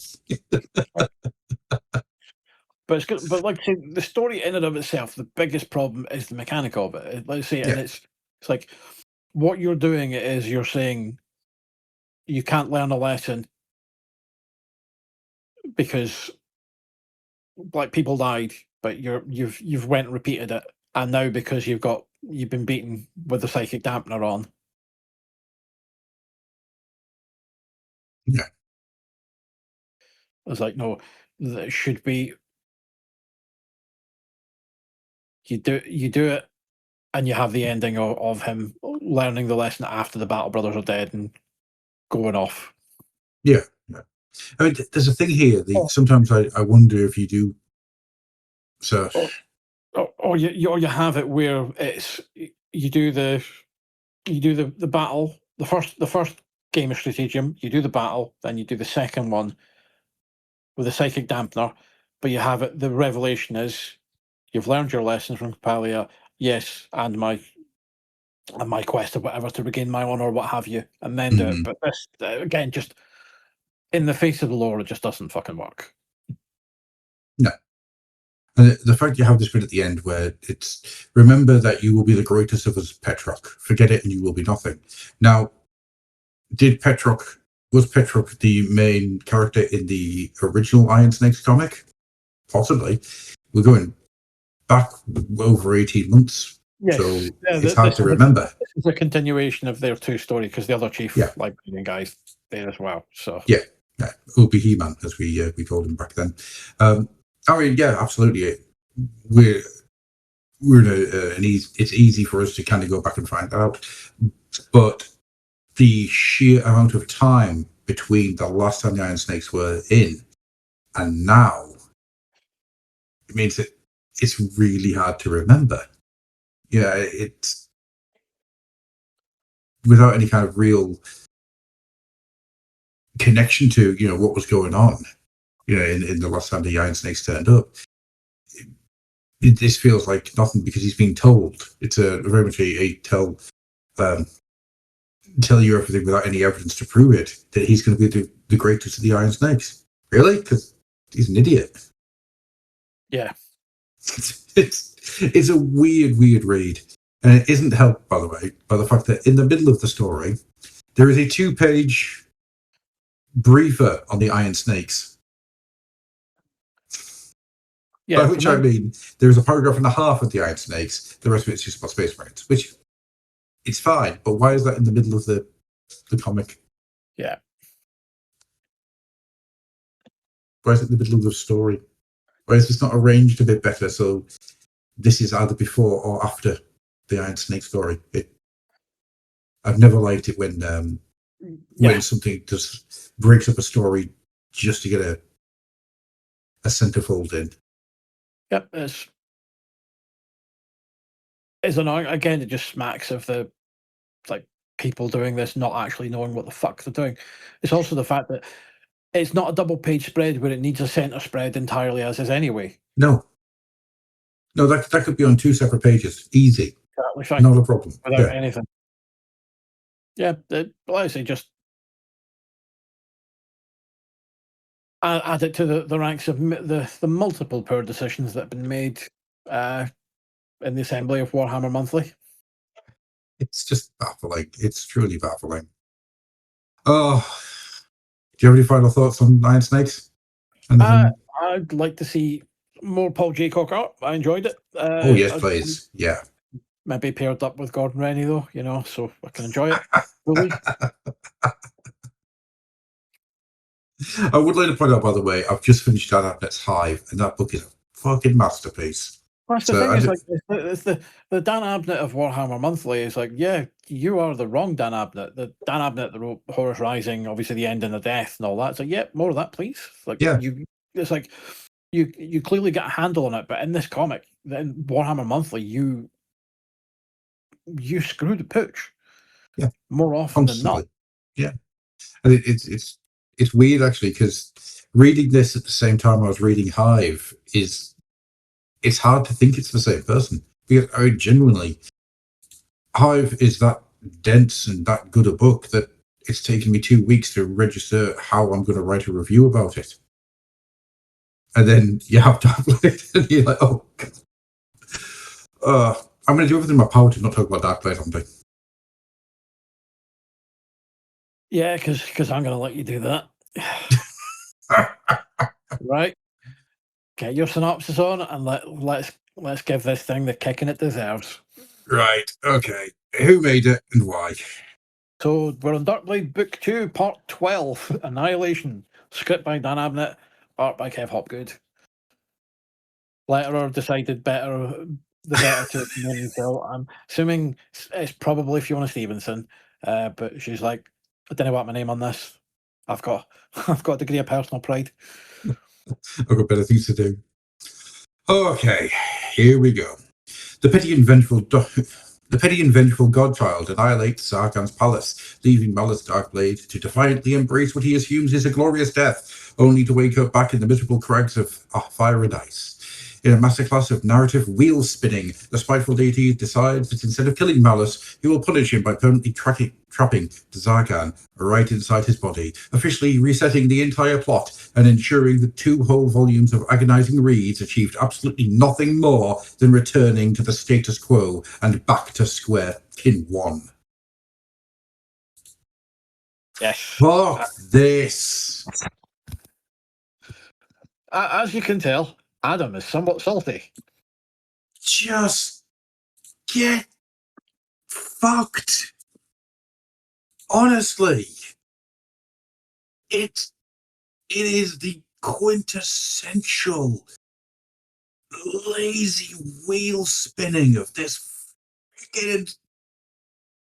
Oh God! So what I'm going to do is I'm on my Blue Sky DM thing, so I'm going to read after last week's recording. Basically, we agreed. I knew that Adam needed to read this very early on rather than the start of the week, so we could have a coherent chat about this. So I encouraged Adam to, once we'd gone off the call, to go in and pick up his son from school. I was like, I'm going to read it when I come back. And I said, that's fine. So last Wednesday, 1:23. Full caps from Adam. Oh, fuck the fuck right off. I respond as a supportive friend with, Adam, I am genuinely fucking furious. I respond with, I told you. Why? Why a goddamn reset? So that's at 1:23. Then later on that night at 6:46, I'm still angry. It's like, yep. I respond, I knew you would be furious. Adam, I genuinely am. I said, fuck Dan Abnett for that. Shockingly bad. It's like, Adam, it's beyond awful. It's like a KLF level joke. And I respond, but without the banging tunes. Got to represent the KLF. Absolutely. I'm trying to think if things were done badly on purpose as a joke, because honestly, I feel that's what Darkblade is. It's Wimp Low from Kung Pao. I forgot I made a Kung Pao reference. Yes. Adam was very, very angry about this. It is absolute knackers. And it's not even leading to the reset is good stuff. It's every level of this is just bad. Oh, don't get me wrong, right? I'm going to quickly say here, Kev Hopgood's art is good. It's fine. It's really nice art. I love the grayscaling he's got going here. He does a lot of heavy lifting, but everything in Darkblade, from the Godchild, from Otherness, the giant mouth in the sky, which I'm assuming is more metaphorical than real, but you never really know in this nonsense. Yeah, this unbeatable creation flies in on wings of destruction. Darkblade goes to fight it. Big lightning, electricity happens. He wakes up, and I might be wrong here, but does he wake up at the cave in the area where this begins? Because that's what it feels like to me. It might not be. I might be reading into this the wrong way, but it feels to me he's gone right back to that point where he killed all of the other people, all the other elves, and ran away with Zarkan. The fact that we're back to Zarkan is inside Darkblade. Why? God knows, just to keep the wheels goddamn spinning for another book. There's nothing that I can say here. There's nothing that I have got, and I have tried so hard to either not really have a conversation about Darkblade in anything other than in a jokey way, or to find some positives, but I've got nothing. This is piss poor. This is shit for idiots. That's what this is. So, let me take a more measured approach. No, don't. I'm going to for a bit because, to be honest, don't think our readers and listeners need to hear us just swearing non-stop. However, as you could, I'm not saying I disagree with Adam, but what I'm going to do is, comics, by and large, as a serial medium, have and it's become worse over the years. What used to happen was, in a long-running story, creative team would do something, and then they would leave the book. The writer would leave, or the artist would leave, and there'd be a change to the status quo. Now, what used to happen would be people would finish their story, and they would leave at a point that a new person come on and start afresh with what they've got. Or the other take was, effectively, the person would tell their story, which would deconstruct or reconstruct or whatever, but the character would end up right back exactly where they were when said person had started the run. Which always annoys me, because if you end up back exact same place, what's the point? Characters should change and should grow from that. So it's coming from that. So you can still have some of the pieces back superficially, but things should be changed. Either relationship dynamics change, or some of the cast members changed, or certain focuses or motivations of characters should change. But you should leave it. But it's a good tradition to leave what you've got, and for someone to start something with a relatively blank slate, building on that. Mm-hmm. So what you have here is Darkblade is kind of done that, in terms of we're establishing. So the status quo that they wanted to have is basically the Vampire Hunter D. Elric was Stormbringer if Stormbringer could talk. Yeah. It's the hero and his dark burden of sorts, whatever it is. Yeah. And Darkblade has had no character development or growth in any of these books. He is not noticeably different when possessed, when not possessed, without a soul, with a soul. There is no fucking character to him whatsoever. It is the most tedious exercise watching it. This is kind of this is an exemplar of what the of UK anthology used to be, when it was, again, it's all plot and character. When it was a weekly, and you sometimes had 3 pages of it, and your Eagle, your Warlord, your Battler, your Victor, where you've got a story, it's all plot, there's no characterization, it just meanders from week to week. Mhm. This is it writ large, spread over a month and a slightly expanded page count, and fuck all for it. Lovely art from Kev Hopgood, as we said, and again, no strays going your way, Kev. Gorgeous work throughout. You've never put in anything less than a sterling shift. It is just in service of the most empty, lacking shite. It's banal. It's absolutely banal.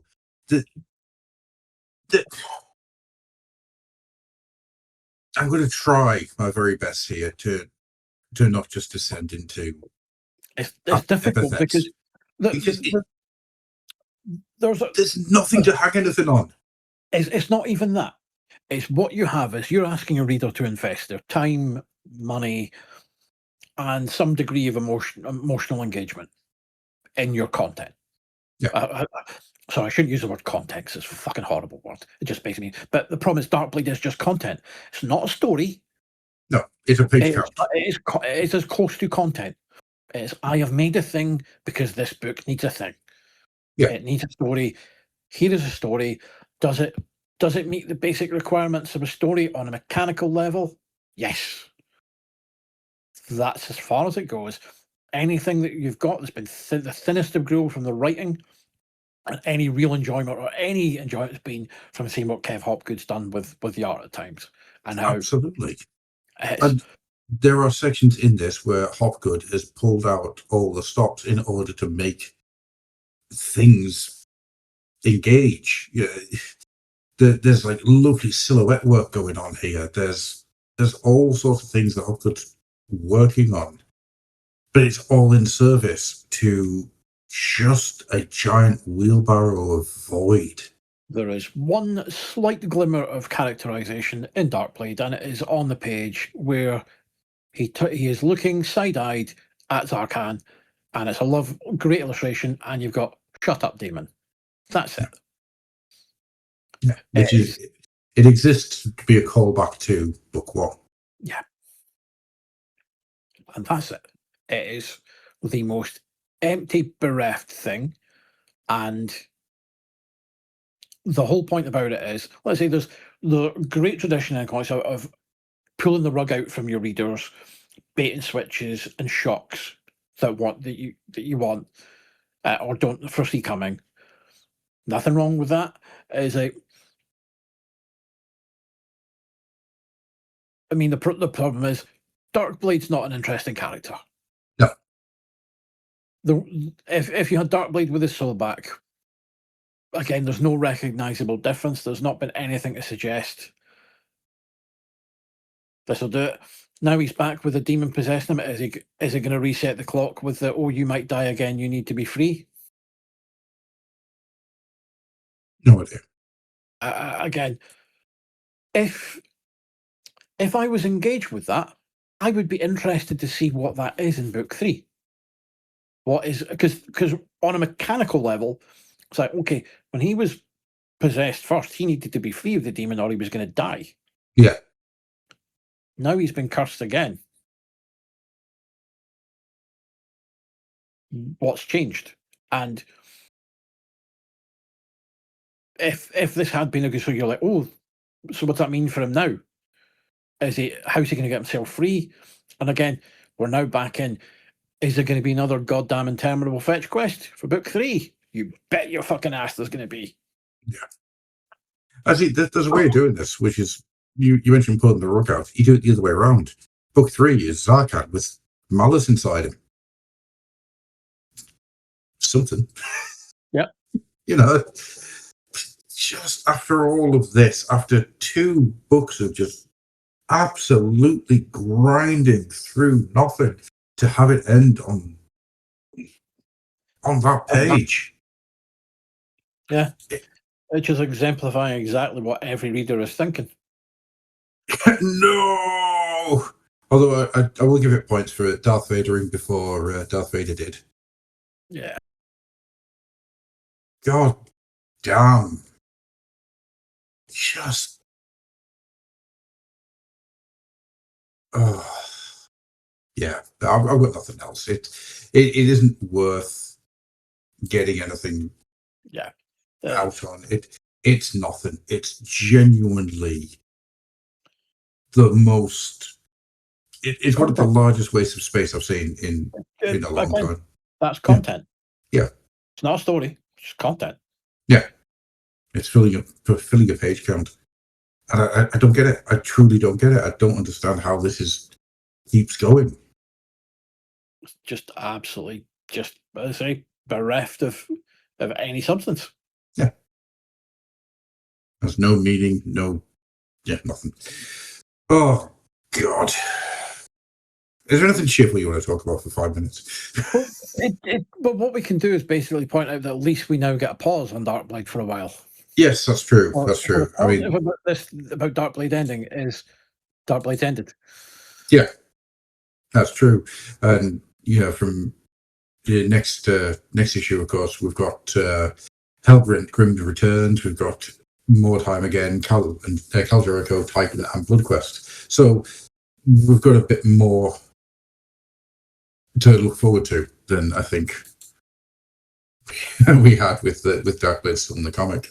And of course, the Monofuge returns not long after that. So there are things to look forward to. There's things I'm really looking forward to. So decided to scout ahead just to see. So we have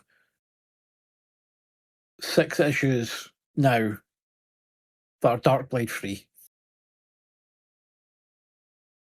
I am looking forward to those 6 issues.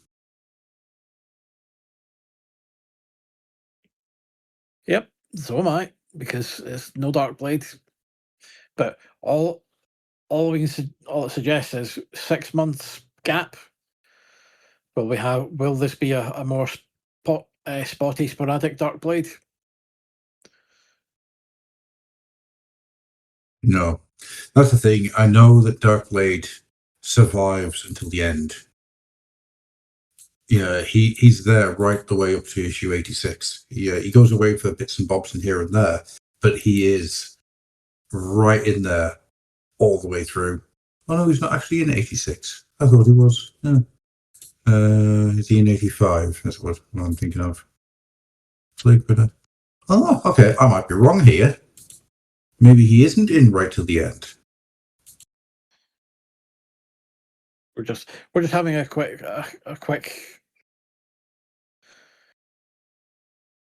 look to see if Joy can return.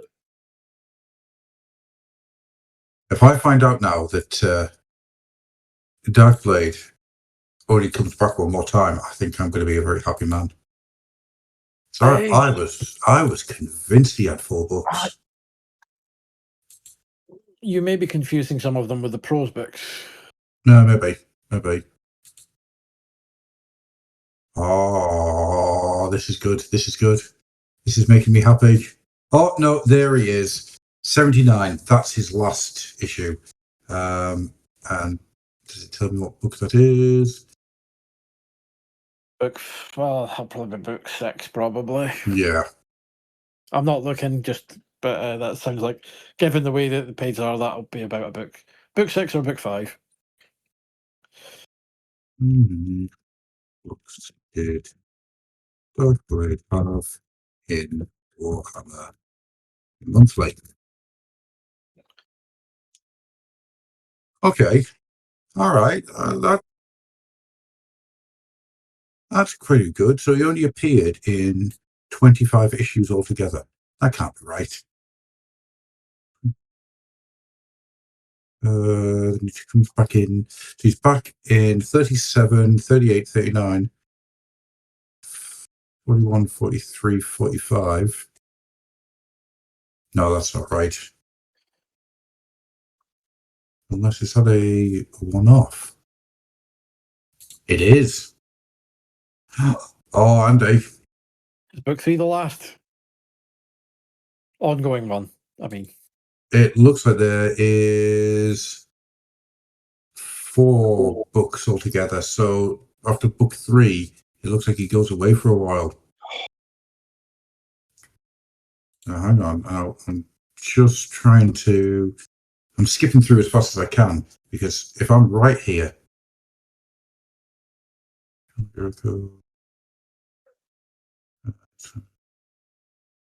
Holy crap. I think Warhammer Monthly ends up with more pages. Yeah, I think it does go into a bit. Yeah. Yeah, it's bigger. Yeah, I mean, I am now in issue. This will be very exciting for people listening, so I won't do this much longer.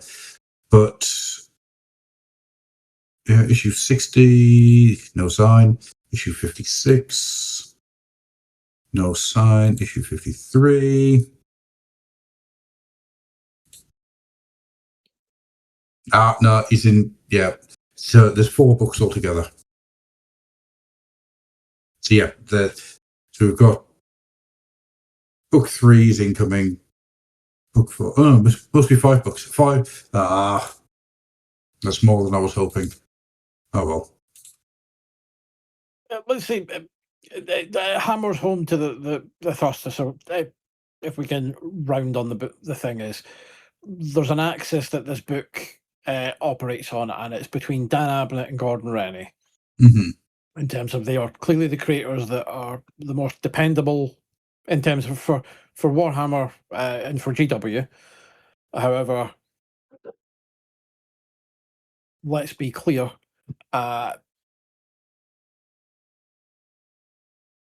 It's Gordon Rennie clearly has the handle on everything. Yeah. He's pulling more consistently good work out. Now, it's not to say that everything Abnett's done is bad, because it isn't. Abnett has done good stuff. I am back to enjoying Titan.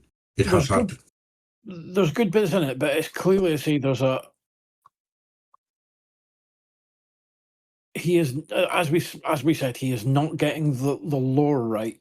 No. At times, and it's to the detriment of the story. And like I say, Darkblade, it's just a bad idea from start to finish. Yeah. And I don't think at this point there's any salvaging it. No. I think it's done. It's done and broken and needs to be swept up under the carpet and left in the bin. Absolutely. Oh, well, on the plus side, we're going to finish next issue with a higher energy level. So there's a good thing. Yes. I do like so. Oh, by the way, listeners, this episode is like, yeah, but look forward to the next one. It's like, yeah. I say it's the thing of this would be so easy for us to have do a rage bait, and we could talk at length about the Darkblade problems and just kick it, but there's no mileage to be gained in it. It's just it wouldn't be fun. It wouldn't be interesting for us to do. But I just don't. It's also, I just don't understand how this hasn't been seen by anybody else. No, working on this. No, why the editors at the time aren't sending it back to him and saying you need to rehash this? Part of me thinks the reason it's also just like, normally I would have said it's like, what are you doing? Like, you should have been correcting him on the lore. So this tells me this isn't maybe being edited as strictly as, like, the Games Workshop of now would not let half this shit fly. No. So it's like, this does not align with the grand vision. Now, I don't necessarily think that's a good thing all the time. There are ways to do that, and it's like people doing things like off model or slightly different design takes on creators, and that's kind of lost as the homogenization of IPs and properties. But yeah, if you were going to do to go back to the Tyranids, you hang a towel on it. You basically say Tyranids don't operate like that. What's changed? Yeah. You could actually make that a story point. Mm-hmm. And then find some way to make it work. Yeah, absolutely. I mean, Inquisitor is a really good one to kind of use here, where there are parts of Inquisitor that don't 100% fit with 40k as it was in Third Ed. Yeah. But it's done in such a way that it doesn't feel jarring. It feels like here is a version of that. Here is, in the grand evolution of space, this is how all this world has looks. This is how the Chaos Tainted family has come out. There's ways and means of making it work, and that's working within what you have in 40k, but doing something with it that's slightly different. And it worked with Inquisitor for the most part. But something like Darkblade, it is using completely different metaphysics and laws and rules to tell its story.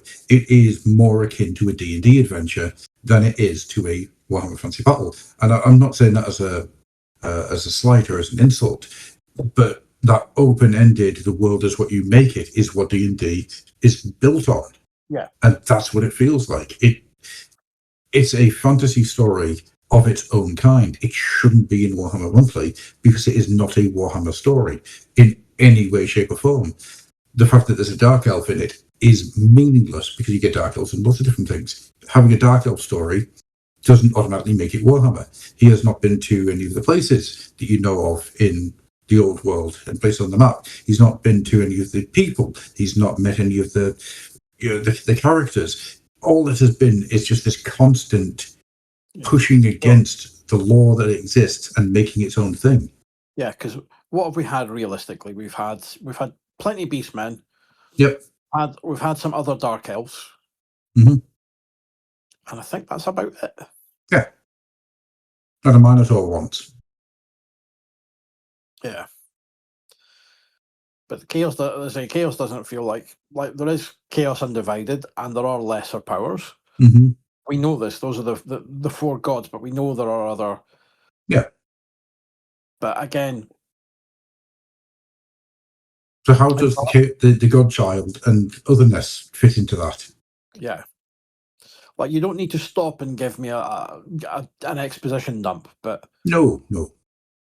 It needs to feel of the thing, and it doesn't. It's like it feels like it's what the hell is it called? Glonotheorus, whatever it's called. Hang on, I'm gonna have to look it up now. Oh, you're about to say gonorrhea there.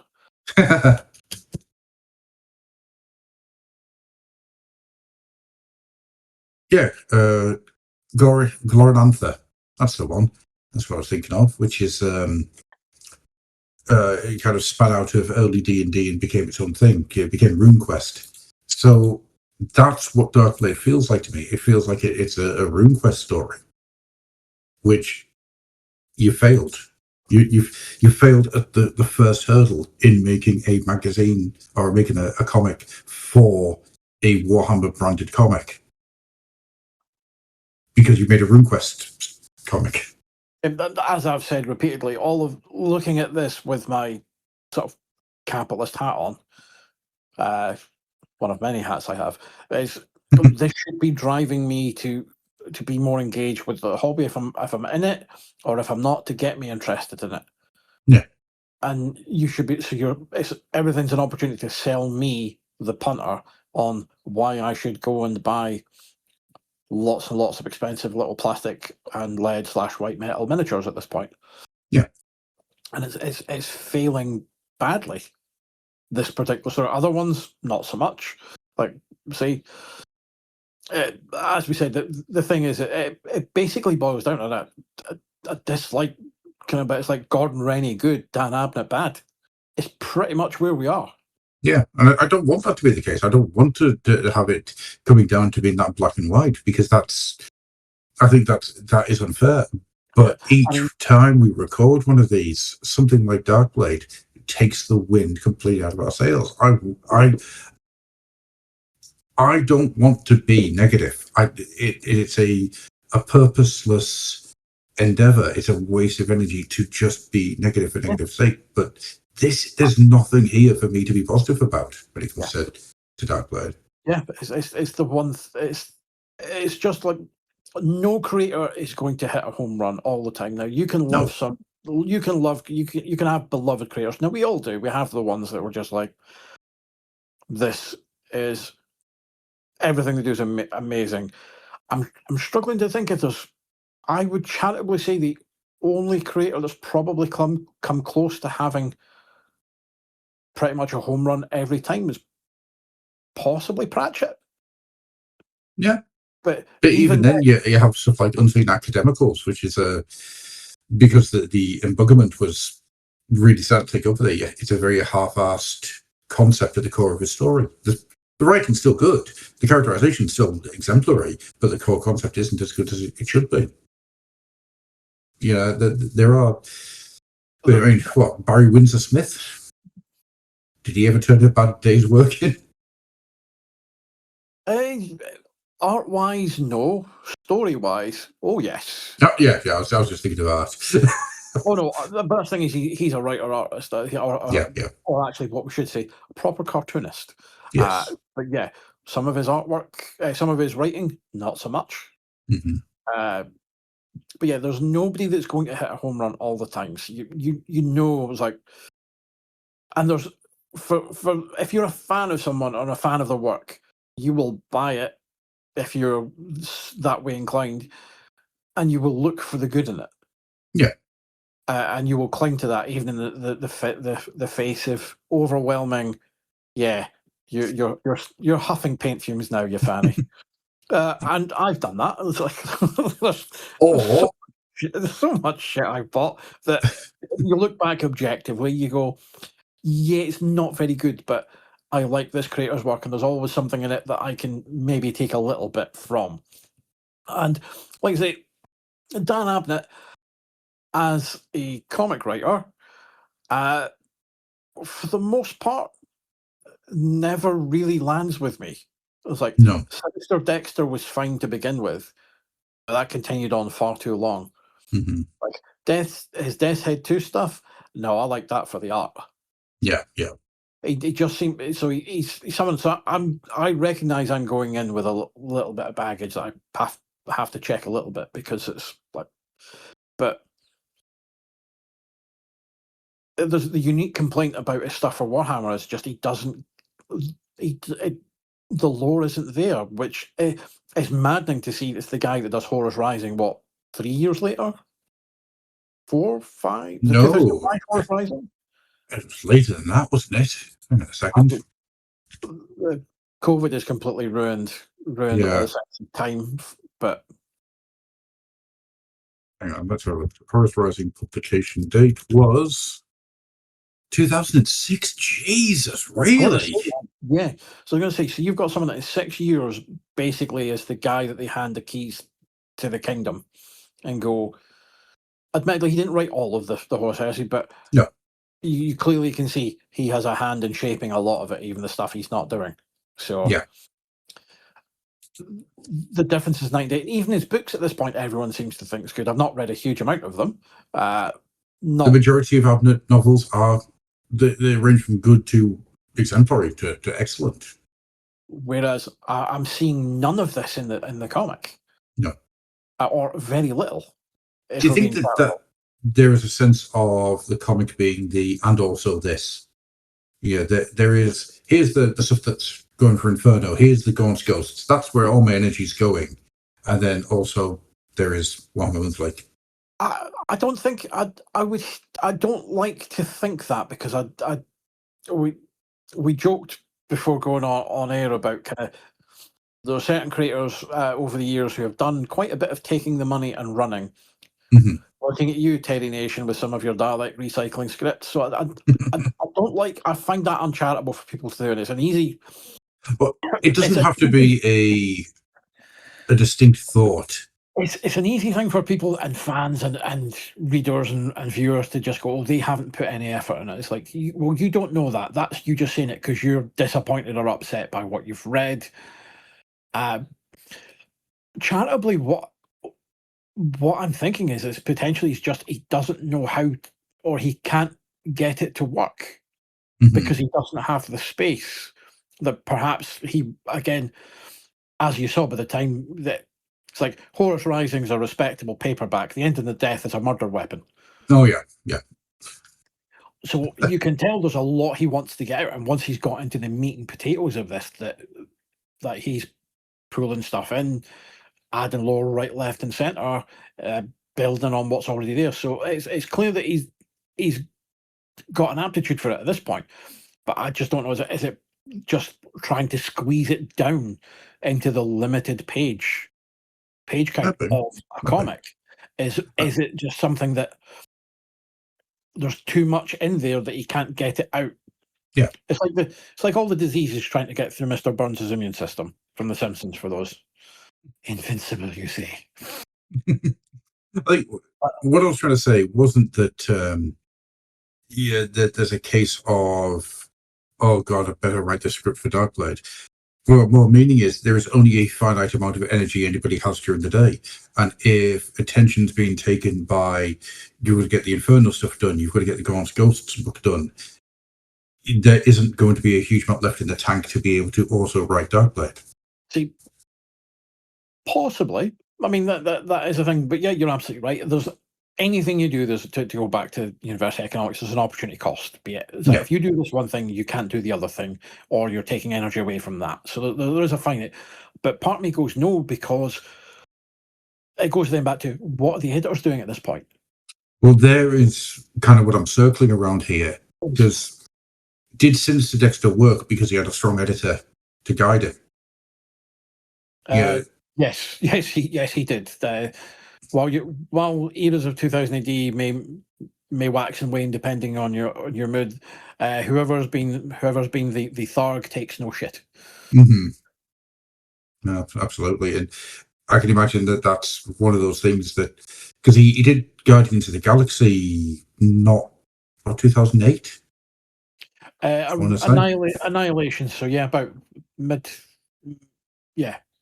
I mean, I'm pulling back on like half remembered memories here, so I apologize for getting it wrong. Something that I'll tell you, Dan Abnett in comics on his own. Dan Abnett with his writing partner Andy Lanning. Yes. Mm-hmm. No, absolutely. But no, because they both wrote that Transformers Chaos thing. No. I remember that. That was pain. The one with the Void. Cyclonus with his little chain goatee. Yeah, that one. Well, to be fair, they weren't responsible for that. That was Ulysses Faranis who did the artwork. Yeah. I believe is a man of questionable morals based on around the Me Too thing. However, I am the one person who enjoyed that art because it just because it just looked like nothing else. That's true. It did. Yeah. I think that artwork was poorly served by the colouring. That needed an old school flat colour palette and probably would have looked banging. Yeah. It's like modern Frank Miller and the insistence on rendering and modelling the colours. It's like no, go flat, do halftones and do stuff. It's screaming for that. But yeah, to cycle back, it's like, who's editing this? What are you looking at? Yeah. But like you say, it's like I never like to assume that people are just going, oh, that will do, and neither are you. But no, that's not what I'm saying at all. It is a thing that people as readers we always do. We've all done it. I've done it, and you have to check yourself. Just go, oh, they clearly couldn't be arsed that day. How often you hear it's like, they're not putting the effort in. As I say, we were talking about this before we record, precisely because I knew this was kind of where the conversations are likely to end up. Is I remember back in the day when Dark Knight Strikes Again came out. Yep. And the amount of people who went absolutely mental about it for various reasons, whatever you do, as it was going on. But I'm talking about as it came out month by month, not when you've got the opportunity to read the whole thing. But talking about, oh, he's not put the effort in. It's like, no, his style is just moving in the direction it has been since 1991. Yeah. I think one of the things about Dark Knight Strikes Again is it reads better as a trade than it did coming out month to month. I think because of the expectation that something like Dark Knight Strikes Again has coming off the back of. That is also the thing, is you are dealing with your expectations. Absolutely. I mean, I put my hands up and say, when Dark Knight Strikes Again came out month by month, I hated it. It wasn't until I read it as a trade 10 years after the fact I went, actually, no, this is fucking genius. I have gone on record that I enjoyed it coming out month by month. Yep. I genuinely would like to see what the original third part would have been because Mhm. it was vastly rewritten because of the events of 9/11. Yep. However, whatever your thoughts about the story and all that, it's the amount of things that Frank Miller was predicting. Mhm. Point in terms of fake news, media manipulation, influencer culture. Yep. It's frightening to see how he knew what was coming. Yeah. Whatever your thoughts about the man's politics is, anything else over that is on a purely craft level. You look at that and go, yeah, that's impressive to see where it was going. However, Yeah. however we digress. There's always an element of expectation. That's what it comes back to, is expectation. If you're telling me a story about to go back to Darkblade, so you're telling me a story about dark elves and a dark elf thing, I want something dark elvish in it.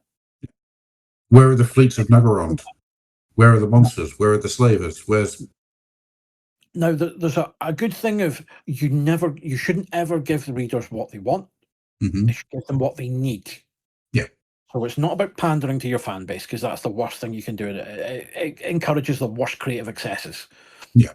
And that's where effort stops being put in, when you pander, because you just Yeah. go, oh, that's what they want.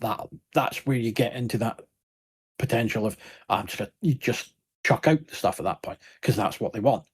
Whereas you're looking at it as you should be going, right, what do they need? So you want a dark elf story where he's possessed. So just to strip everything back, if he's possessed by a demon, what I want to know is advantages and disadvantages of said demon possession, what are the consequences of the demon possession, and what are the costs, what are the stakes.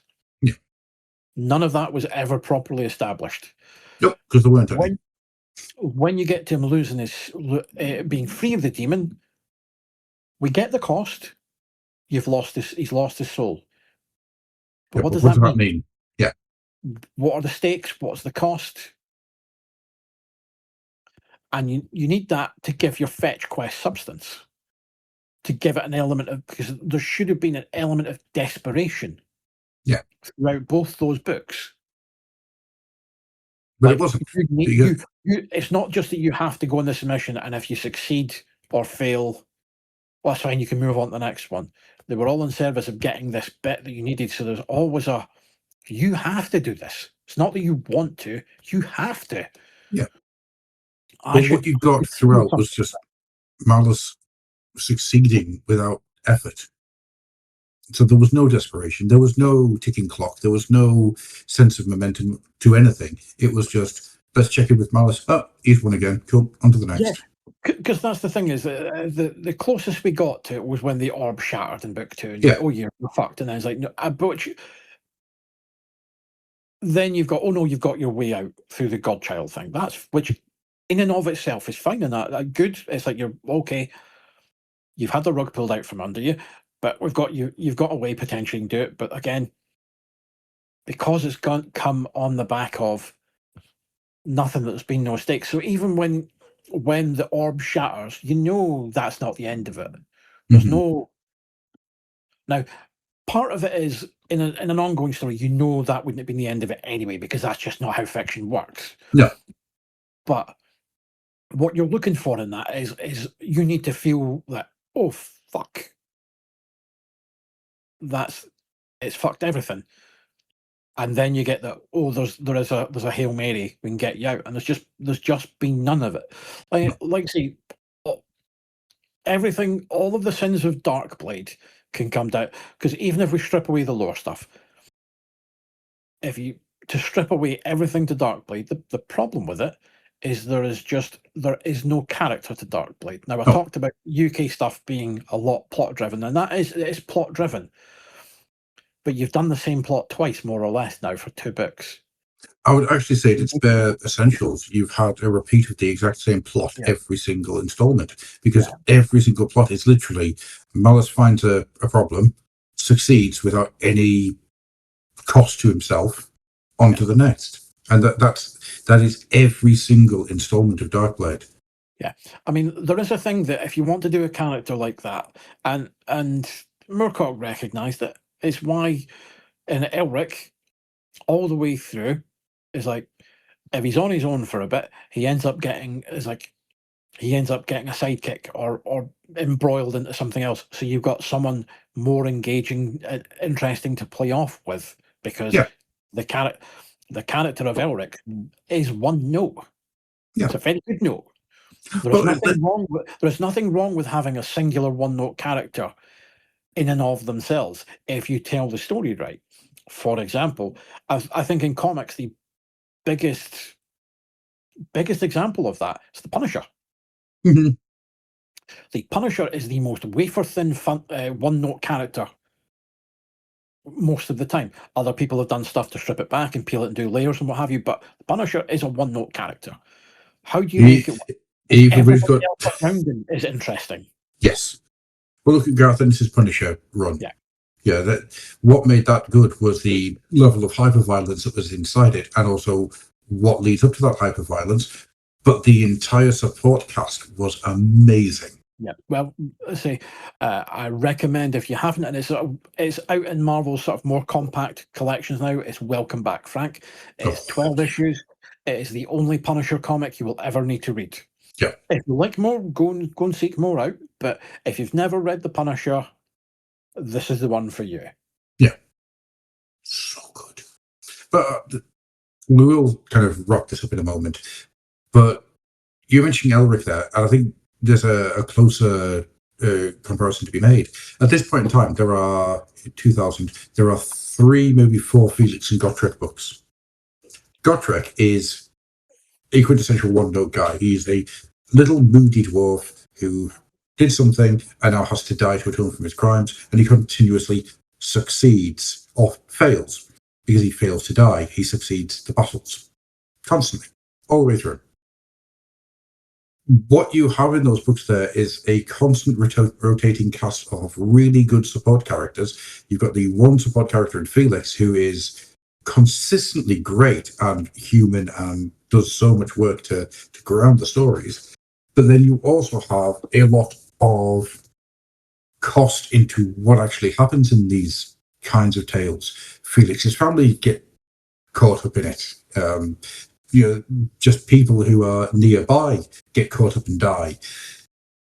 There are ways and means of doing that story in a way that works. Felix and Gotrek is that way of doing it. Yeah. Why there's a Darkblade and not a Will King written Felix and Gotrek strip, I cannot begin to fathom. It is a head scratcher. Mm-hmm. With that, then, shall we start getting out of here? Yes. So the good news is normal service should be resumed next week for at least 6 issues. But we maybe want to ponder what we do about Darkblade going forward. Yeah. Because I can't imagine there's been an interesting discussion hived off on this, so the rant was worth it for where it took us. Yeah. I think that's fair. But I'm loath that we keep doing it. Yeah. And I think in a lot of ways, maybe there's ways and means of dealing with Darkblade in a way that isn't going to be so miserable. But yes, we'll have a think about that. Yes, so lots of issues to work that one out. Yeah. With all that being said then, Andy, where can people find you if they so wish to hunt you down and tell you that you're wrong about Malice Darkblade? Well, you can hunt me down. You can tell me you're wrong against Malice Darkblade, and then you will be met with either violence or a 5-hour TED talk about how you're wrong, and then violence. If your opinion hasn't changed. Again, Blue Sky for the most part. adtcomics.bsky.social. I am, as we record, 3 weeks out from TF Nation. I have done most of my work. I like to say most, but I've done all the biggies. So it's bits and fits and starts, which get messy. Should all be done. So I'm looking forward to that. 31st of July to the 2nd of August in Birmingham. All sorts. It'll be mental, but good. So by the time this comes out, it's probably the dust settled or we're just about to start, in which case, if the dust settled, I'll probably respond. If we're about to start, it'll be a month today when this one comes out. So just after. So I will hopefully have recovered. by that point from exhaustion, the inevitable post-convention crash. Hope everyone enjoyed the Vince DiCola concert that was there. I'm not saying it just in case for any reason this goes up a little bit in advance, but I've done a little something for the event, which is absolutely ridiculous. Adam knows about it because we talked about it beforehand, which hopefully I'll have put online by then. Yes. Good fun, very good fun. As for myself, you can find my personal stuff at adnicol.weebly.com, which is ADNICOL. You can find the Fluff and Hammer. Just search for the Fluff and Hammer. Just have a search for the Fluff and Hammer wherever you go. We're on Blue Sky. We're on Instagram. There's a Facebook group. There's a Discord group. Just come and find us. You can find all the links below this and ways to join in on whatever we're doing at the time. Of course, Fluff and Hammer is just a constant millstone around my neck as I constantly do all sorts of things for it. Sunday musings come out every Sunday, which is I time myself an hour and a half to write an article around something related to this.